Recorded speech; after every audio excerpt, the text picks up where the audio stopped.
이번에는요, 올해 그 어느 때보다 아주 특별한 날을 맞이하는 두 분을 소개해 드릴게요. 먼저 영상으로 만나보시고 이어가 보도록 하겠습니다. 1년 365일 동안 멋진 그녀야 가만히 나는 사람 중에 최고 둘도 없는 그녀야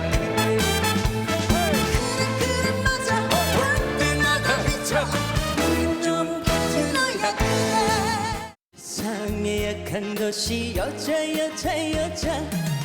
당신 내 맘 몰라요 내 진정 당신의 사랑이 얼마나 필요한지 몰라요 행복을 꿈꾸는 여자 사랑을 기다리는 여자 그런 여자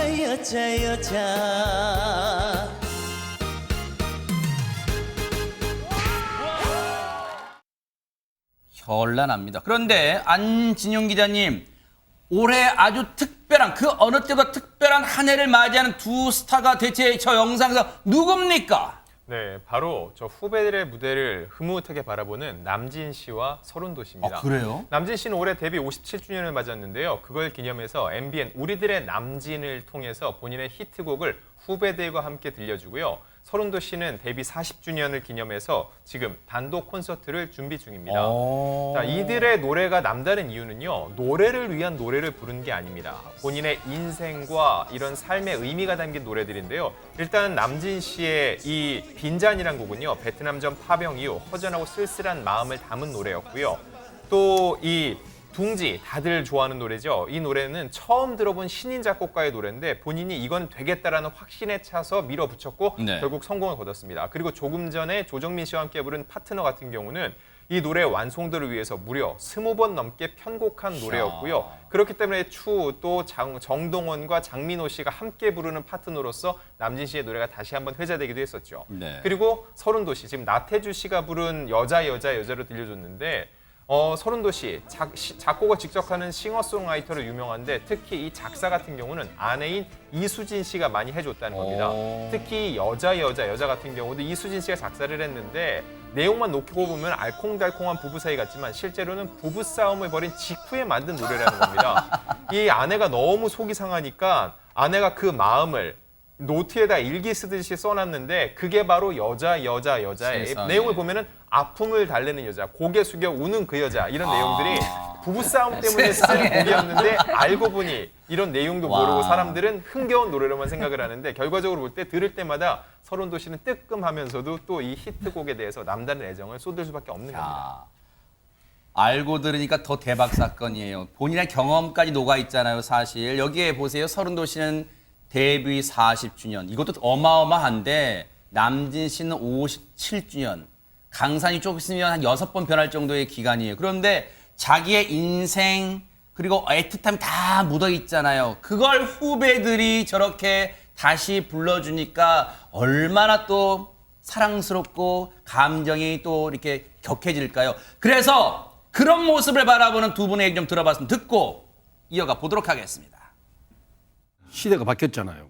여자라는 노래를 난 저렇게 부르려고 생각을 이단 옆에 3번 돌린 거야. 옛날 이게 무술이죠. 그러니까 시대가 바뀌었어요. 그런 시대가 잘 이게 변해가고 있으니까 뭐 또 새로운 스타일이 또 나오겠죠. 뭐. 또 그러니까 요즘 후배들의 장점이 뭐냐면 요즘 젊은 친구들의 음악과 트로트들 함께 겸비한다. 그럼 잘 믹스. 그러니까 애들 팬, 어른들 팬이 공유하는 거예요.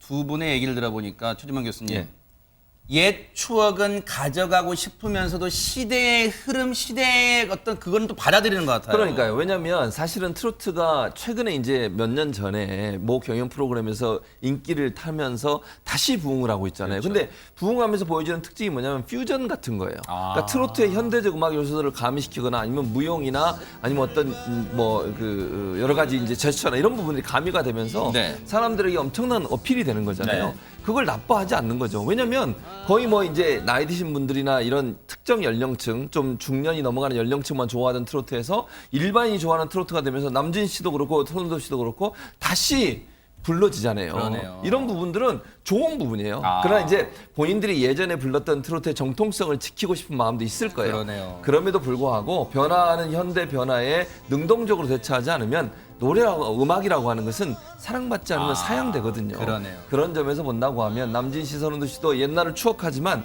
변화하면서 새로운 젊은 층들이 트로트에 열광하면서 들어오는 부분을 아주 긍정적으로 흐뭇하게 그렇군요. 바라볼 것이다 이렇게 생각합니다. 그런 변화는 자연스럽게 물 흐르듯이 받아들이는 두 스타지만요. 하지만 이것만큼 내가 원조다 하는 노래가 있습니다. 한번 보시고 이어가 보도록 하겠습니다. 보랏빛 엽서에 실려온 향기는 당신의 눈물인가 이별의 마음인가 그대 모습 기다리는 사연 아자 내가 못돼서 때로는 깃털처럼 휘날리며 때로는 먼지처럼 밟히며 아자 하루를 살아냈네.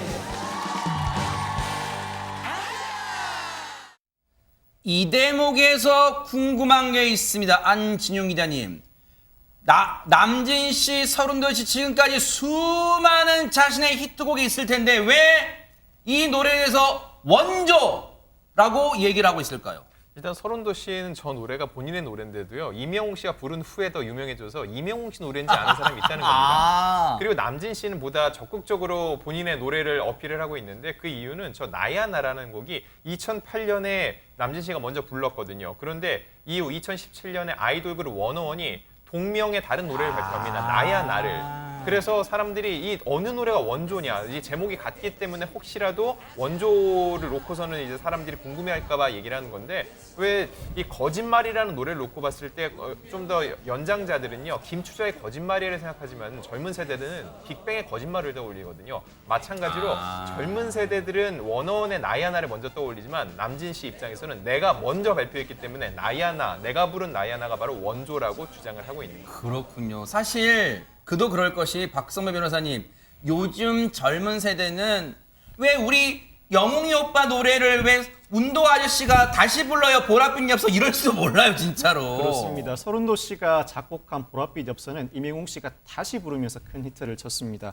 이에 대해서 서른도 씨 노래가 탄생된 지 20여 년인데 이명웅이라는 가수를 통해 또다시 히트를 칠 줄은 몰랐다. 좋은 노래, 좋은 사람은 세월이 가도 빛이 바래지 않는 것 같다는 심경을 전하기도 했습니다. 또 이명웅 씨의 히트곡이죠. 별빛 같은 나의 사랑하는 서른도 씨가 직접 작사, 작곡한 곡입니다. 처음부터 이명웅 씨를 주려고 만든 곡인데 이명웅 씨에게 전달도 했지만 6개월이 지나도 연락이 없더랍니다. 그러다가 자존심이 상하기도 했지만 8, 9개월 뒤에 연락이 와서 정상적으로 녹음을 했다며 당시 심경을 솔직하게 고백하기도 했습니다. 그런데요, 물론 수많은 원로 가수 또는 선배 가수가 있습니다. 하지만 그 수많은 선배 가수들도 어느덧 세월을 뒤로하고 점점 인기가 시들해지고 우리의 기억 속에 사라져 가잖아요. 근데 그걸 생각할 때 서른도 씨, 남진 씨 대단합니다. 그 중에 서른도 씨가 뭔가 특별한 콘서트를 준비한다면서요? 데뷔 40주년을 벌써 맞이했다고 하네요. 어허. 대단하죠? 대단합니다. 네, 보랏빛 엽서라는 그 타이틀을 가지고 세종문화회관에서 와. 개인적으로는 최초로 단독 콘서트를 지금 계획을 하고 있다고 하는데 그 티켓을 오픈한 지 하루 만에 매진되는 야하. 그런 사례를 겪었다고 합니다. 네. 세종문화회관에서 하는 것도 일반 가수분들한테는 이 공연하시는 분들한테는 또 꿈의 무대잖아요. 또 잘 성황리에 또 많은 팬들 앞에서 좋은 공연 보여주시기를 기대를 해보도록 하겠습니다. 응원하겠습니다.